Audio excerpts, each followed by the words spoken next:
कहानी विद शोभा में आप सुनिए तुम मेरी राखो लाजहरी का भाग 3। पहले 2 भागों में आपने देखा कि संध्या हॉस्पिटल में एडमिट है। उसकी सास भी हॉस्पिटल में है। वे पुराने ख्यालों में गुम है। जब बेटे की मृत्यु के बाद संध्या को उसके मायके भेजा था तो वह 15 दिन में ही लौट आई थी। आखिर संध्या का मेरे पास रहना तय हो गया। मैंने अपने दुख को भुलाकर बहू के दुख को सहलाने लगी, किंतु इन्होंने मुझे मौका ही नहीं दिया। उसका पूरा भार इन्होंने ले लिया। इन्होंने एक दिन घोषणा की कि संध्या को ड्राइविंग सिखाना है। तब मैंने कहा, आप इसकी छूटी हुई पढ़ाई क्यों नहीं पूरी कराते? संध्या कॉलेज जाने लगी। ये ले जाते और ले आते। एक दिन मेरी नंद कृष्णा अपनी बेटी की शादी का भात मांगने आई थी। उसने संध्या को भी शादी में लाने को कहा था। लेडी संगीत वाले दिन संध्या ने मुझसे पूछा कि मम्मी जी क्या पहनूं? तब मैंने अपनी साड़ियों में से एक मोतिया रंग की साड़ी निकाली और साथ में मोती बुंदे वाला सेट निकाला। उसका सहज सौंदर्य इतने से ही खिल गया और मैंने भी हल्के रंग की सिल्क पहनी। इन्होंने देखा तो कहा कि तुम मेरी बहन के घर मंगल गीत गाने जा रही हो या मातम मनाने। इन्होंने मुँह फुला लिया था। अब आगे हम लोग जब पहुँचे तो कार्यक्रम शुरू हो चुका था। नेहा की सहेलियाँ किसी फिल्मी गीत पर नाच रही थीं।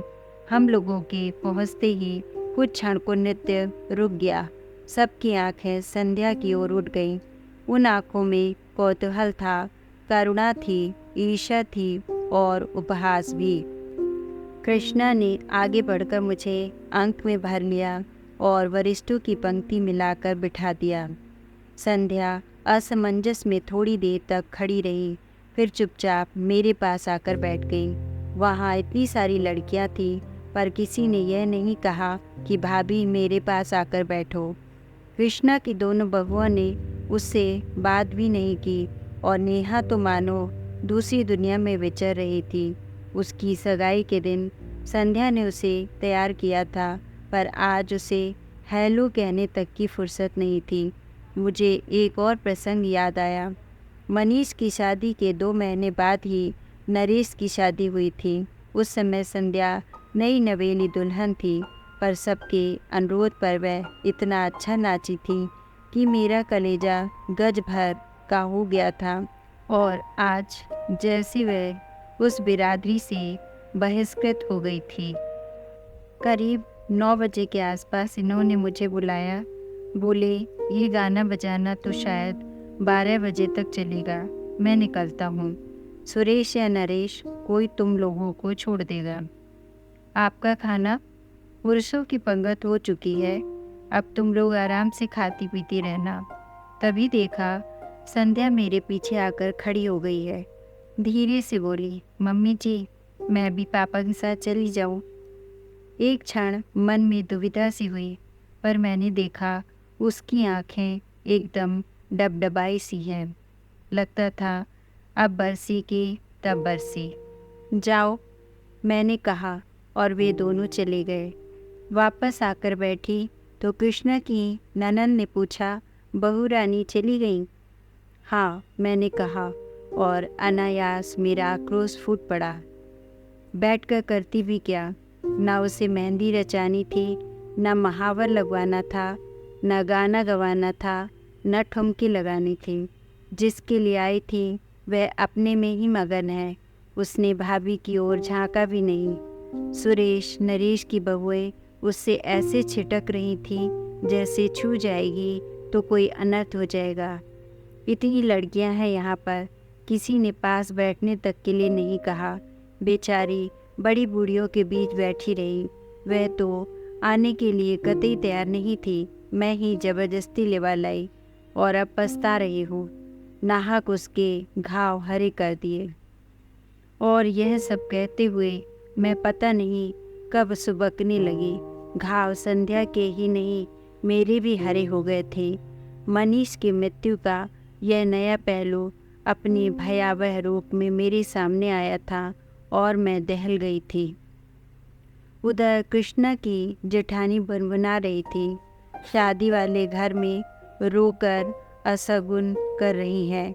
इन्हें किसने बुला लिया?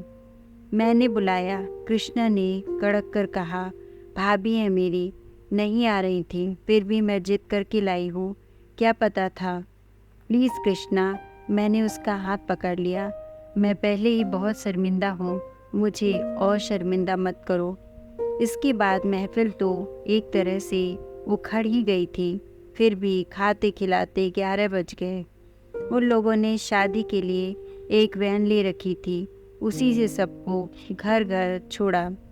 बैल बजाते हुए सोच रही थी कि ये छूटते ही पूछेंगे इतनी जल्दी कैसे आ गई, पर मैं कुछ बताऊंगी नहीं। मुझे ही डांट पड़ेगी कि वहाँ तमाशा करने की क्या ज़रूरत थी। पर इन्होंने कुछ नहीं पूछा। दरवाज़ा खोलकर चुपचाप बिस्तर पर चले गए। रोज़ 12 बजे तक चलने वाला टीवी भी आज बंद था। कपड़े बदलते हुए देखा, उनके बाएं हाथ पर पट्टी बंधी हुई थी। मेरी पुरानी साड़ी को फाड़कर बेतरतीब सी बांधी हुई थी। ये हाथ में क्या हुआ? कट गया? कैसे? थोड़ी देर चुप रहे, फिर बोले, दरवाजे में आ गया था। दरवाजे में कैसे? इन्होंने कोई उत्तर नहीं दिया। करवट बदल कर लेट गए। ठीक तो है, जब हमें कोई तकलीफ़ होती है किसी की पूछताछ भी अच्छी नहीं लगती। कुछ लगाया था? डेटॉल लगाया था। इनके स्वर में बेजारी थी। बाथरूम जाते हुए देखा, खून के छींटों की एक कतार सी थी। वॉश बेसिन में भी छींटे थे। शायद पानी की धार के नीचे हाथ रखा होगा। फिर कुछ पूछने का मन हुआ, पर इनकी नाराज़गी के डर से चुप रही।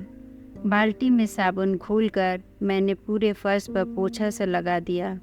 पोछा लगाते हुए अचानक याद आया, संध्या सो गई। पता नहीं उसने कुछ खाया कि नहीं। वहाँ से तो वैसी ही चली आई थी। पता नहीं, तुम ही पूछ लो। मुझे आश्चर्य हुआ, और दिन तो मुझसे ज़्यादा इन्हें उसकी फ़िक्र रहती थी। उसकी सुख सुविधा का ध्यान मुझसे ज़्यादा ये ही रखते थे। कई बार तो इस बात पर हम लोगों की झड़प भी हो जाती थी। मैंने दोबारा इनसे कुछ पूछना ठीक नहीं समझा। खुद ही उसके कमरे में चली गई। दरवाज़ा बंद था। संध्या सो गई क्या? मैंने आवाज़ लगाई, पर शब्द जैसे मेरे मुंह में ही जम गए। संध्या के दरवाजे के पास भी खून की बूंदें थी, जो हमारे कमरे तक चली आई थीं। मेरा माथा ठनका, पर मैं कुछ नहीं बोली। चुपचाप एक बाल्टी उठा लाई और पोंछना शुरू कर दिया। उसी समय फ़ोन की घंटी बजी। ये कुछ क्षण मेरी प्रतीक्षा करते रहे, फिर उठा लिया। आवाज़ दी, कृष्णा का फ़ोन है तुम्हारे लिए। कह दो सुबह बात कर लूँगी। जानती थी इतनी रात गए उसी का फ़ोन होगा। शाम को जो कुछ हुआ उसकी सफाई देनी होगी। उस समय वह बात कितनी बड़ी लग रही थी, पर अब यहाँ जो कुछ हुआ उसके मुकाबले में वह कितनी छोटी और अर्थहीन लग उठी थी। इतनी रात को फ़ोन किया है तो कोई ज़रूरी ही बात होगी। बात कर लो ना, कहते हुए ये कॉर्डलेस लेकर बाहर आ गए, पर वहीं ठिठक गए। बाल्टी पर दोनों हाथ रखकर मैं उन्हें अपलक देखती रही। एक क्षण को हमारी आंखें मिलीं और वे कमरे में चुपचाप लौट गए। अपना काम खत्म करके मैंने गेट पर बाहर के दरवाजे पर ताला डाल सारी बत्तियां बुझाई और पलंग पर आकर बैठ गई। सोने का मन नहीं हो रहा था, बस पलंग की पाटी पर सिर टिकाई बैठी रही। बड़ी देर बाद वह अंधेरा मुखतिर हुआ। शब्द मेरे कानों में टकराए, पर अर्थ कहीं खो गए। आप कुछ कह रहे थे? मैं यह कह रहा था कि मैं तो केवल उसे सांत्वना देने का प्रयास कर रहा था। वह बहुत अपसेट लग रही थी, इसलिए दिलासा देने की कोशिश कर रहा था। उसने पता नहीं क्या सोचा, एकदम गलत अर्थ ही निकाल लिया। आप यह सब मुझे क्यों बता रहे हैं? मैंने तो कुछ कहा नहीं, कुछ पूछा नहीं। अभी बाहर तुमने जिस तरह मेरी ओर देखा था, उसके बाद क्या कुछ कहना शेष रह जाता है? क्या तुम्हारी आंखों की भाषा मैं पढ़ नहीं सकता? शायद इन्हें भी किसी किस्म की दिलासा चाहिए थी, पर मेरा मन ही नहीं हुआ। चुपचाप पीठ फेर कर लेट गई। भीतर एक अंधड़ सा उठ रहा था। प्रश्नों के बवंडर उठ रहे थे। सांत्वना देने उसके दरवाजे तक जाने की क्या ज़रूरत थी? ऐसा आपने क्या कर दिया कि उसे आपके मुंह पर दरवाज़ा बंद करना पड़ा? ऐसी आक्रामक तो वह कभी नहीं थी। और आप कह रहे हैं कि उसने गलत सोच लिया। इस बचकाने विधान को मैं कैसे मान लूँ? कोई भी औरत इस मामले में गलती कर ही नहीं सकती। छोटी बच्ची भी इस स्पर्श की भाषा को बखूबी समझती है। फिर चाहे वह स्पर्श नौकर का हो, दोस्त का हो, सहकर्मी का हो, औरत इसे परखने में कभी गलती नहीं करती। ईश्वर ने इसी को यह अद्भुत सहज ज्ञान प्रदान किया है। भीड़ की धक्कापेल में भी वह हर स्पर्श को अलग से परिभाषित कर सकती है। और ये कह रहे हैं उसने गलत सोच लिया होगा। ईश्वर करे ऐसा ही हो। उस रात मैं मना रही थी कि वह यहीं ठहर जाए। इस रात की सुबह कभी न हो और मुझे संध्या का सामना न करना पड़े। पर अपना चाहा सब कहाँ होता है। घड़ी के कांटों के साथ रात धीरे धीरे सरकती रही। रोज की तरह सुबह की किरणों ने दरवाजे पर दस्तक दी। उन किरणों के साथ दूध वाला, कचरे वाला, काम वाली, नल सभी ने अपनी आमद दर्ज की। मजबूरन उठना ही पड़ा। संध्या का कमरा बंद था। मैंने राहत की सांस ली और किचन की ओर बढ़ गई। चाय बनाकर इन्हें जगाया। चेहरा काफ़ी उतरा हुआ लग रहा था। यह अपराध बोध था या दर्द? वैसे हाथ भी काफ़ी सूजा सा लग रहा था। रात भर जरूर परेशान रहे होंगे और कोई वक्त होता तो इतनी हाय तौबा मचाते, ना खुद सोते ना मुझे सोने देते। पर इस बार तो मुझे पता ही नहीं चला। 8 बजे कृष्णा का फ़ोन आया। वह मुझसे बात करने को व्यग्र थी, पर मैंने मौका ही नहीं दिया। कृष्णा, अच्छा हुआ तुमने फ़ोन कर लिया। मैं बस अभी करने ही वाली थी। तुम्हारे यहाँ कार्यक्रम कितने बजे है? तुम्हारा कार्यक्रम है भाभी, जब तुम आ जाओ तो 9:30 10 ठीक रहेगा ना? ऐसा करो, सुरेश नरेश किसी को भेज दो। तुम्हारे भैया के हाथ में चोट आ गई है, ये ड्राइव नहीं कर पाएंगे। और तुम तो जानती हो रिक्शा के लिए भी यहाँ कितनी दूर जाना पड़ता है। फिर इनसे कहा आप तैयार हो जाइए, 9:30 बजे हम लोग चले चलेंगे। मेरा जाना क्या बहुत ज़रूरी है? इनका स्वर थका हुआ था। कैसी बातें करते हैं, हाजिरी तो लगानी ही पड़ेगी, बाकी सब मैं संभाल लूँगी। लौटते समय डॉक्टर के यहाँ भी होते हुए आएंगे। संध्या का कमरा अब भी बंद था। फिर मैंने ही सारा सामान जमाना शुरू किया। पिछली 2 शादियों के मुकाबले में मैंने इस बार दिल खोल कर खर्च किया था। मन में एक ही बात थी, अब किसके लिए जोड़ना है। संध्या के पास तो सरकार का और समाज का दिया बहुत है, जिंदगी आराम से कट जाएगी। वैसे भी उसका एमए पूरा होते होते हम लोग उसकी शादी की सोच रहे थे। हम ही लोग कन्यादान करेंगे। भाई नहीं रहा तो क्या हुआ, सविता के लिए एक बहन तो हो जाएगी। सविता की याद आते ही मन उदास हो गया। आज मैं कृष्णा के लिए इतना कर रही हूँ, कल को सविता के बच्चों की शादी होगी तो कौन खड़ा होगा। उसकी सास की बाईपास ना हुई होती तो सविता आज यहाँ होती, तब वह भी मेरी तरह उदास हो जाती। ठीक 9 बजे नरेश गाड़ी लेकर आया। संध्या का कमरा तब भी बंद था। जब तक ये तैयार हुए, मैंने और नरेश ने मिलकर पूरा सामान गाड़ी में जमा दिया। जाने से पहले इसे जगा तो दूँ, कहकर मैंने संध्या के दरवाजे पर दस्तक दी। 2-4 आवाज़ें भी दी, पर कोई जवाब नहीं आया।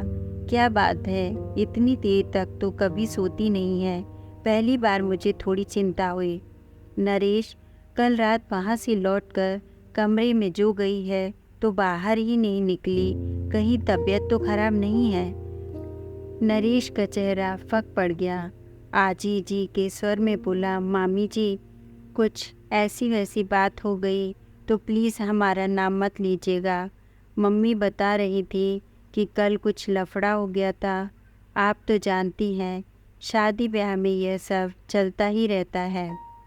वह बोलता जा रहा था और मेरा दिमाग ऐसी वैसी बात पर ही अटका हुआ था। ऐसी वैसी बात का मतलब, पर उसके कुछ कहने से पहले ही मतलब मेरे मन मस्तिष्क में कौंध गया। आशंका से मैं काँप उठी। नरेश, किसी तरह दरवाज़ा खुलवाओ। वह कैसे खुलवाता? उसने कंधों से धक्का दिया, घुटनों से जोर लगाया, पर दरवाज़ा टस से मस नहीं हुआ। फिर उसने कहा, स्क्रू ड्राइवर हो तो दीजिए, मैं बोल्ट खोलने की कोशिश करता हूँ। तुम दरवाज़ा तोड़ दो। मेरा धैर्य अब टूट चुका था। अनिष्ट की आशंका से मैं सहम गई थी, पर दरवाज़ा तोड़ना क्या इतना आसान था? मैं, नरेश, मैरी सब जोर आजमा रहे थे। मोगरी, हथौड़ी सबका उपयोग हो रहा था। शोर सुनकर पड़ोस के शुक्ला जी भी आ गए। उनकी भी मदद ली गई। बड़ी देर बाद थोड़ी सी फाक मिली तो धड़कते दिल से मैंने सबसे पहले पंखे का मुआयना किया। वह बंद था। फिर भी मैं राहत की सांस नहीं ले सकी, क्योंकि कमरे का सन्नाटा बड़ा अशुभ लग रहा था। बड़ी देर बाद दरवाज़ा भरभरा कर गिरा तो हम लोग तेज़ी से भीतर दाखिल हुए। पलंग पर वह निस्पंद लेटी थी। कृष्णा के यहाँ से लौटकर उसने कपड़े भी नहीं बदले थे। नींद की गोलियों की शीशी सिरहाने खाली पड़ी थी। इसके बाद का घटनाक्रम एक दुःस्वप्न की तरह था। हम अस्पताल दर अस्पताल भटके, पर हर जगह भर्ती करने से इनकार कर दिया गया। आखिरकार मजबूरन सरकारी अस्पताल की शरण लेनी पड़ी। फिर पुलिस आई। संध्या के पास पहरा बिठा दिया गया। सबके बयान हुए। अड़ोसी पड़ोसियों से, रिश्तेदारों से उसके सहपाठियों की पूछताछ हुई। उसके भाई बहनों को फ़ोन किए गए। बेचारा नरेश इस हंगामे के बीच मामा जी की पट्टी करवा लाया था। पता चला 3 उंगलियों में हेयर लाइन क्रैक है और छोटी उंगली का एकदम कचूमर ही निकल गया है। अच्छा हुआ कि इस समय सबका ध्यान संध्या की ओर था। इनके एक्सीडेंट के बारे में किसी ने उत्सुकता नहीं दर्शाई, नहीं तो किस किस को क्या क्या कैफियत देती। नरेश के जाने के बाद एक बात याद आई। घर में जब दरवाजे के साथ जोर आजमाइश हो रही थी, ये आंखें बंद किए आराम कुर्सी में चुपचाप लेटे हुए थे। जब हम लोग संध्या को उठाकर बाहर ला रहे थे, तब भी इन्होंने सिर उठाकर या आँख खोलकर नहीं देखा। इस बात को अब 24 घंटे से ज़्यादा बीत चुके हैं, शायद 28 घंटे। तब से मैं अस्पताल में ही बैठी हूँ। इतनी देर तक मैं ईश्वर से लगातार संध्या के जीवन की भीख मांग रही थी, और अब जबकि वह होश में आ गई है, मैं मना रही हूँ कि वह भले ही मुझे कटघरे में खड़ा कर दे, पर सच न बोले। मुझे जेल की सलाखों के पीछे रहना मंजूर है, पर इस उम्र में मैं यह शर्म बर्दाश्त नहीं कर पाऊँगी। आंटी जी, मैं अपने विचारों में इस कदर खोई थी कि इस आवाज़ को पहचानने में थोड़ा समय लगा। सिर उठाकर देखा, संध्या की बहन खड़ी थी। आप यहाँ बैठी हैं और आपके लिए हमने पूरा अस्पताल छान मारा। उसका स्वर एकदम शांत था और मैंने गौर किया, चेहरा भी तनाव रहित था। फिर भी मैंने डरते डरते पूछा, संध्या कैसी है? अब खतरे से बाहर है, पर कमजोरी तो अभी रहेगी। चलिए ना, आपको बहुत याद कर रही है। मैंने उठना चाहा, पर पाँव जैसे जम से गए। उसी ने सहारा देकर उठाया। चलते समय भी उसने मेरा हाथ नहीं छोड़ा। आप लोग उस दिन किसी शादी में गए थे? चलते हुए उसने पूछा। हाँ क्यों? मेरा गला सूखने लगा था। वह बता रही थी कि मनीष की मृत्यु के बाद पहली बार ऐसे फंक्शन में गई थी, इसीलिए उस माहौल को बर्दाश्त नहीं कर सकी। संध्या ही क्यों, साल भर से हम लोग भी किसी शादी में नहीं गए, पर यह घर का मामला था, जाना पड़ा। वही तो, आप दोनों की बड़ी तारीफ कर रही थी। कह रही थी कि आप लोगों ने कभी एहसास नहीं होने दिया कि वह विधवा है, इसीलिए वह भी इस सच को भूल सी गई थी। पर शादी में जब इसी सच का सामना करना पड़ा तो उसे धक्का लगा, वह सह नहीं पाई। यह तो कहिए कि समय से इलाज हो गया, वरना। ईश्वर तेरा लाख लाख शुक्र है, मैंने दोनों हाथ जोड़कर कहा। मेरे हाथ कांप रहे थे, आवाज़ लरच रही थी, पैर जवाब दे रहे थे।